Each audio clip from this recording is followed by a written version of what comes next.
दोस्तों, मंत्री के बेटे द्वारा लगाए गए झूठे आरोप में एक थानेदार साहब शॉपिंग मॉल में काम करने वाली एक लड़की को मौके से ही गिरफ्तार कर लेते हैं और उसे रात में ही थाने में ले आते हैं।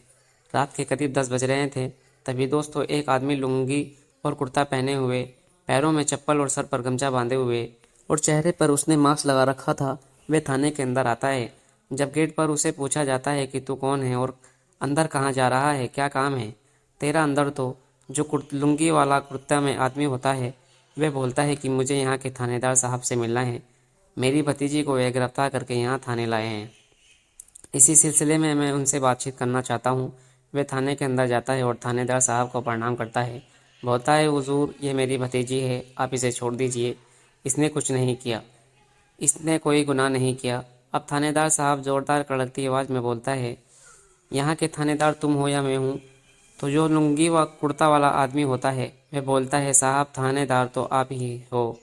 तो थानेदार बोलता है, तुम्हें कैसे पता इसने कुछ भी नहीं किया?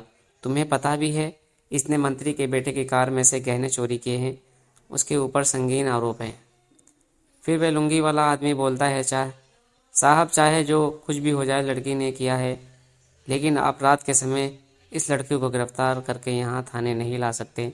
आप इसके घर जाकर पूछताछ कर सकते हो, तलाशी कर सकते हैं, घटना स्थल पर जाकर आप वहाँ जांच पड़ताल कर सकते हैं, लेकिन इस तरह से रात के समय में लड़की को गिरफ्तार कैसे कर सकते हैं? ये मेरी भतीजी है जो कि बिल्कुल निर्दोष है। मैंने अच्छे से जांच पड़ताल की है, आप इसको अब छोड़ दीजिए। थानेदार साहब बड़ा रौब जमाते हुए बोलते हैं, अरे वाह, तू तो बहुत कानून जानता है, तुझे भी कानून का एक दो पार्ट और सीखना पड़ेगा। फिर थानेदार चुटकी बजाते हुए बोलता है, चुपचाप यहाँ से निकल लो, नहीं तो तुझे भी अंदर हालात में बंद कर दूंगा। वो लुंगी वाला आदमी बोलता है, हुजूर, आप कानून के रक्षक हैं, ये आप कैसी बातें कर रहे हो? बिना किसी अपराध के आप मुझे हवालात के अंदर कैसे रख सकते हो? अब था दरोगा बोलता है कि अपराध तो मैं 2 मिनट में साबित कर दूंगा और सबूत भी पैदा कर दूंगा। तो लुंगी वाला आदमी बोलता है, साहब आप ऐसा कैसे बोल सकते हो? तभी थानेदार का गुस्सा 7वें आसमान पर पहुंच जाता है। वह उस आदमी का कॉलर पकड़कर बोलता है, अभी मैं तुझे सिखाता हूँ मैं क्या कर सकता हूँ और क्या नहीं कर सकता। यह कहकर दरोगा उस लुंगी वाले आदमी को थप्पड़ मारना ही चाहता था। तभी वह लुंगी वाला आदमी थानेदार का हाथ पकड़ता है और अपने कुर्ते की जेब में से एक आईडी कार्ड निकालकर उसकी आंखों के सामने लहराने लगता है। दोस्तों, आईडी कार्ड देखते ही थानेदार के पैरों तले ज़मीन खिसक जाती है। वह एकदम से बिल्कुल सावधान स्थिति में खड़ा होकर और एक जोरदार सैल्यूट मारता है। आखिर दोस्तों, वह आदमी कौन था और लुंगी में क्यों आया था? उस थाने में वह कौन लड़की कौन थी और वह मंत्री का बेटा कौन था? ये सब बातें जानने के लिए आपको ये वीडियो पूरा देखना पड़ेगा। दोस्तों, कहानी मुरादाबाद प्लाजा शॉपिंग मॉल की है। वहाँ एक लड़की जिसका नाम रेखा होता है, वह मॉल में गाड़ियों को पार्किंग कराने का काम करती है। गाड़ियों की पार्किंग करवाना या कोई वीआईपी आ रहा है तो उसको एक रिजर्व सीट रखना, ये सब उसका काम था। बहुत ही गरीब परिवार से थी। उसके पिता अनिल कुमार और भाई ऋतिक कुमार दोनों मुरादाबाद रेलवे स्टेशन पर फलों का ठेला लगाया करते थे और फल बेचकर करते थे। दोस्तों, ये कहानी 25 अगस्त की शाम की है। एक पूर्व मंत्री का बेटा शाम के समय में प्लाजा शॉपिंग मॉल में शॉपिंग के लिए आता है और अपनी गाड़ी की गलत तरीके से पार्किंग करने लगता है। वो लड़की जो रेखा होती है, जो वहाँ की पार्किंग इंचार्ज थी, वो उसे बोलती है कि सर, आप पार्किंग सही से कर दीजिए, और भी गाड़ियाँ यहाँ आती रहती है, उन्हें प्रॉब्लम होगी। दोस्तों, मंत्री का बेटा नशे में बुरी तरह से धुत था। वह बोलता है, तुम मुझे तरतीब सिखा रही हो, मेरी मर्जी है मैं जहाँ गाड़ी पार्किंग करूँ, तुम कौन होती हो मुझे रोकने वाली? वही लड़की बोलती है, सर मैं ये पार्किंग की इंचार्ज हूँ, पार्किंग कराना मेरा काम है, आप प्लीज़ गाड़ी सीधी कर दीजिए। अब दोस्तों, मंत्री का बेटा गुस्से से गर्म हो जाता है। वह कड़कती आवाज़ में बोलता है, तुम मुझे पार्किंग करना सिखाओगी? मेरी मर्जी है, मैं जहाँ चाहे पार्किंग करूँगा। अगर मेरे ज़्यादा बकवास की तो तुम्हें अभी के अभी यहाँ से अच्छे सबक सिखा दूंगा। तो रेखा बोलती है, सर आप मेरे साथ इस तरह से बदतमीजी नहीं कर सकते, मुझे यहाँ का इंचार्ज सौंपा गया है, ये मेरी ड्यूटी है, इसलिए मैं ऐसा बोल रही हूँ। आप अपनी गाड़ी सही से पार्किंग कीजिए। तभी दोस्तों, मंत्री का बेटा गुस्से में दर्रा जाता है, अपनी जेब से फ़ोन निकालता है और अपने थानेदार दोस्त को फ़ोन करता है। जब थानेदार साहब उसे लोकेशन पूछते हैं तो वह बोलता है, प्लाजा शॉपिंग मॉल के सामने ही है। तो थानेदार साहब बोलते हैं, अरे सर, मैं तो इसी शॉपिंग मॉल में शॉपिंग करने के लिए आया हूँ, आप बस 2 मिनट रुकिए, मैं अभी आता हूँ। दोस्तों, उधर से थानेदार साहब सिविल ड्रेस में पार्किंग एरिया में जाते हैं। वहाँ जैसे ही मंत्री के बेटे अपने दोस्त को देखते हैं तो तुरंत बोलते हैं, क्या हुआ सर? मंत्री का बेटा वो बताता है, ये लड़की मुझसे बदतमीजी कर रही है, मुझे तरतीब सिखा रही है। थानेदार साहब उस लड़की से पूछते हैं, क्या सर सही बोल रहे हैं? लड़की बोलती है, सर ये गाड़ी सीधी नहीं कर रहे थे, और भी गाड़ियाँ यहाँ आती रहती है। तो थानेदार साहब बोलते हैं, तो क्या हो गया? तुम्हें पता नहीं है ये कौन है और मैं कौन हूँ? उनकी ये बात सुनकर गुस्सा हो जाती है। बोलती है, चाहे आप जो भी हो, उससे मुझे क्या लेना देना, मुझे अपनी ड्यूटी से करने से मतलब है। थानेदार साहब बोलते हैं, ठीक है, तुझे मैं अभी ड्यूटी करना सिखाता हूँ। अब दोनों दोस्त थानेदार और मंत्री का बेटा मिल जाते हैं। दोस्तों, थानेदार थाने में फ़ोन करता है, तुरंत वहाँ पुलिस आती है और रेखा को गिरफ्तार कर लेती है। झूठा केस बनाया जाता है कि इस लड़की ने गाड़ी के अंदर से गहने चोरी की है और दोनों मिलकर पीछे वाला शीशा तोड़ देते हैं। दोस्तों उस लड़की को थाने ले जाते हैं। जैसे तैसे करके अपने पिता को, अपने भाई को फ़ोन करती है कि पुलिस मुझे पकड़कर थाने ले जा रही है। अब दोस्तों बाप बेटा अनिल कुमार और ऋतिक कुमार जल्दी में रिक्शा पकड़ते हैं और थाने पहुंचते हैं।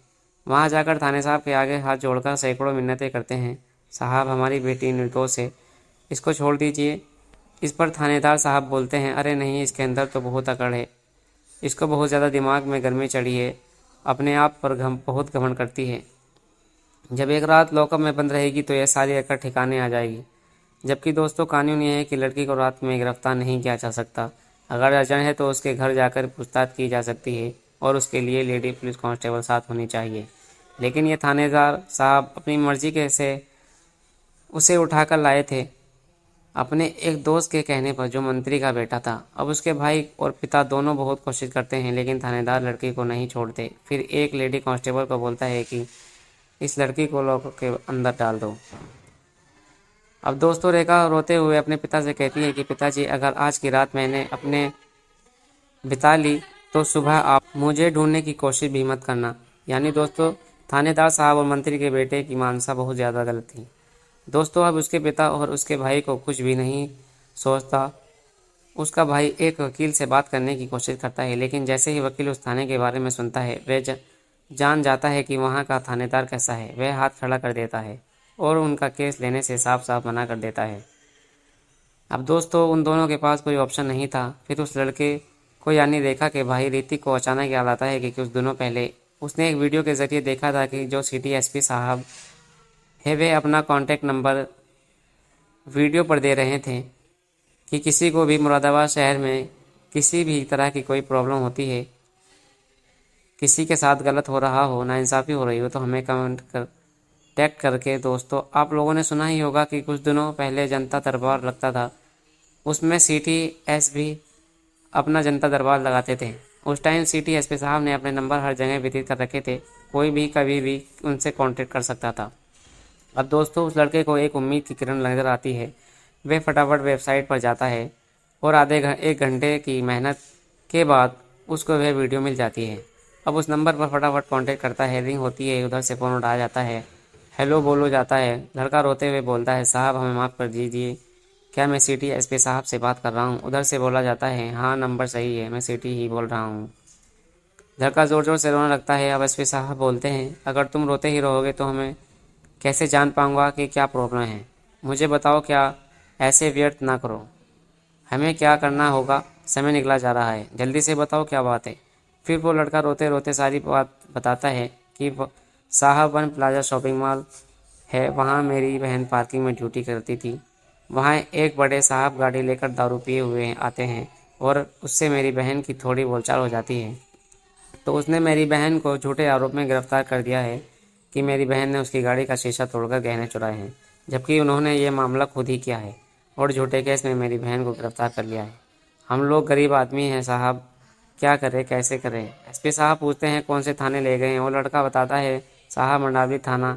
एक एसपी साहब लड़का का नाम पूछते हैं। वो लड़का बताता है, साहब मेरी बहन का नाम रेखा है। एसपी साहब बोलते हैं, ठीक है, आप दोनों पिता पुत्र शांति बनाए रखिए, किसी के पास जाने की ज़रूरत नहीं है, मैं संभाल लूँगा, घबराइए नहीं, आपको कुछ देर में इसी नंबर पर कॉल बैक करता हूँ। अब दोस्तों फ़ोन कटने के बाद एसपी साहब जल्दी में मंडावी थाने के इंस्पेक्टर को कॉल लगाते हैं। मंडावी थाने का इंस्पेक्टर झटपट भागता हुआ तुरंत एसपी साहब के पास पहुंचता है, क्योंकि दोस्तों मंडावी थाने का कंप्लेंट एसपी साहब को भी पहले भी कई बार मिल चुकी थी कि वहाँ के थानेदार अपनी मर्जी करते हैं। जब इंस्पेक्टर साहब वहाँ पहुँचते हैं तो एसपी साहब बोलते हैं, तुम्हारे मंडावली थाने का बहुत कंप्लेन मिल रहा है, चलो आज वहाँ एक हंटिंग ऑपरेशन करते हैं। अब इंस्पेक्टर साहब भी कुछ नहीं बोल सकते थे, वो भी एसपी साहब के साथ हाँ में हाँ मिलाते हुए तुरंत एसपी साहब को दल बदल को साथ ले लेते हैं। इंस्पेक्टर साहब को भी अपने साथ करते हैं और एसपी साहब अपना भेद बदलते हैं। एक लुंगी पहनते हैं, कुर्ता पहनते हैं, गमछा लेते हैं, अपने बालों को बेतरतीब करते हैं, चेहरे पर मास्क लगाते हैं और इंस्पेक्टर साहब को साथ लेकर मंडावली थाने के आसपास पहुंच जाते हैं। थाने से पहले एक चौराहा होता है, जहां से थाना क्रॉस करते ही चौराहे के पास एक पेड़ है, वहां पर अपनी गाड़ी खड़ी करते हैं और इंस्पेक्टर साहब को बोलते हैं, आप सब मेरा इंतज़ार कीजिए, जैसे ही मैं मिस कॉल करूँगा आप लोग समझ जाना, तुरंत अंदर आने प्रवेश करना। चौराहे से दूरी थाने की दूरी 200 मीटर की थी। दोस्तों, अब ये सब प्रक्रिया होते होते रात के 12 बज जाते हैं। अब एसपी साहब लुंगी कुर्ते में गमछा सर से लपेटे हुए थाने के अंदर जाते हैं। गेट पर एक हवलदार उनसे पूछता है, कहाँ जा रहे हो? वे बताते हैं कि दरोगा साहब ने हमें बुलाया है, हमारी भतीजी गिरफ्तार हुई है, इस सिलसिले में बातचीत करनी है। तो वे उन्हें अंदर जाने देता है। दोस्तों, जैसे ही वे अंदर जाते हैं, दरोगा साहब के पास पहुंचते हैं, उन्हें प्रणाम करते हैं।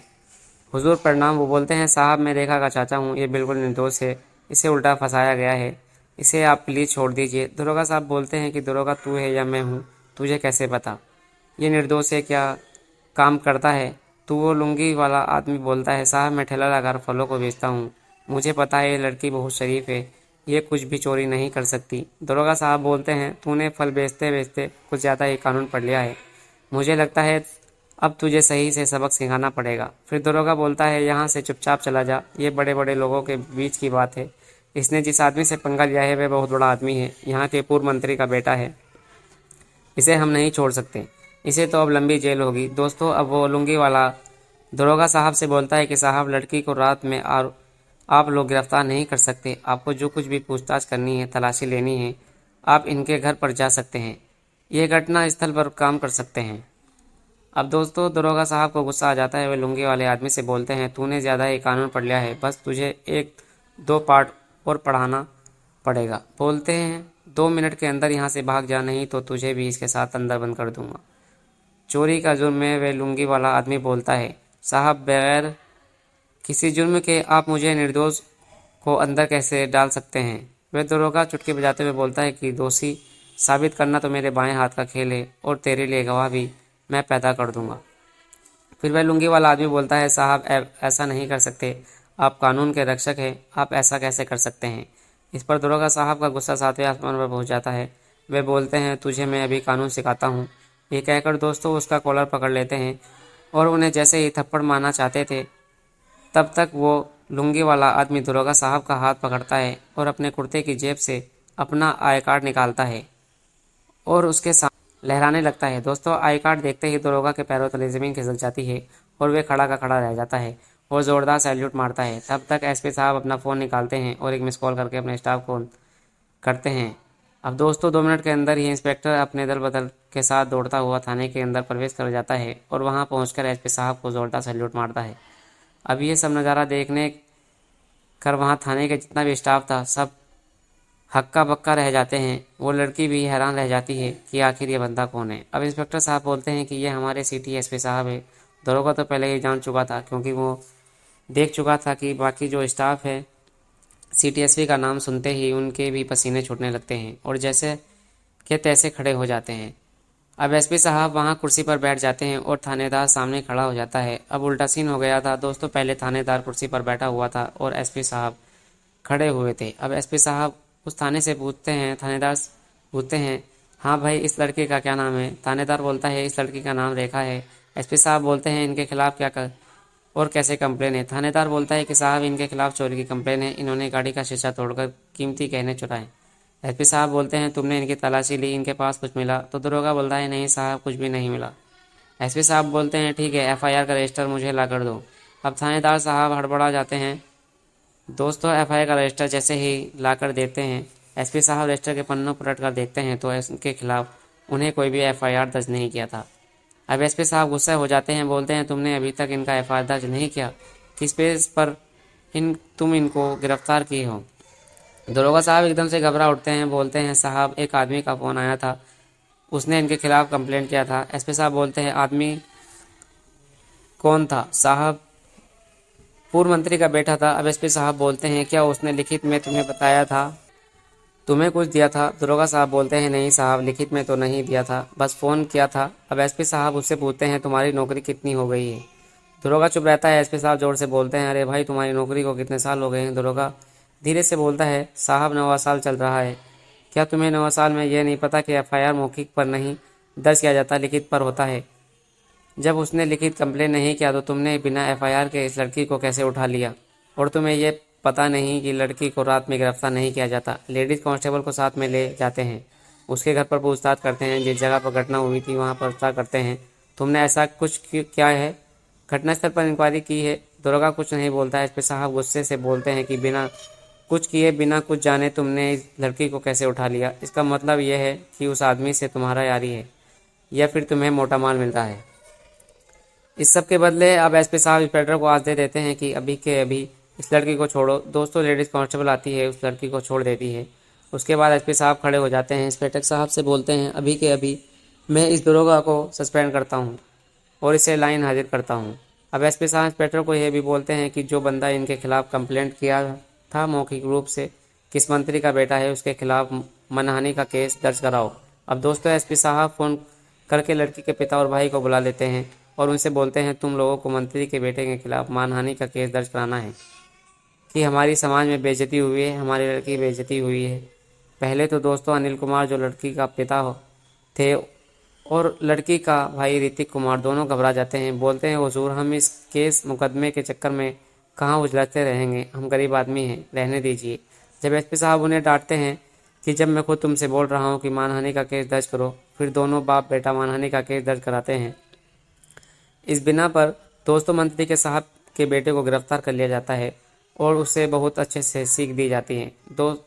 दोस्तों ये थी आज की कहानी। आपको कैसी लगी? एसपी साहब के बारे में आपकी क्या राय है? हमें कमेंट करके अवश्य बताएं और ऐसी ही इंटरेस्टिंग कहानी सुनने के लिए हमारे यूट्यूब चैनल को सब्सक्राइब कर लीजिए और वीडियो को भी एक लाइक कर दीजिए। मिलते हैं फिर से एक नई इंटरेस्टिंग कहानी के साथ। तब तक के लिए जय हिंद, जय भारत।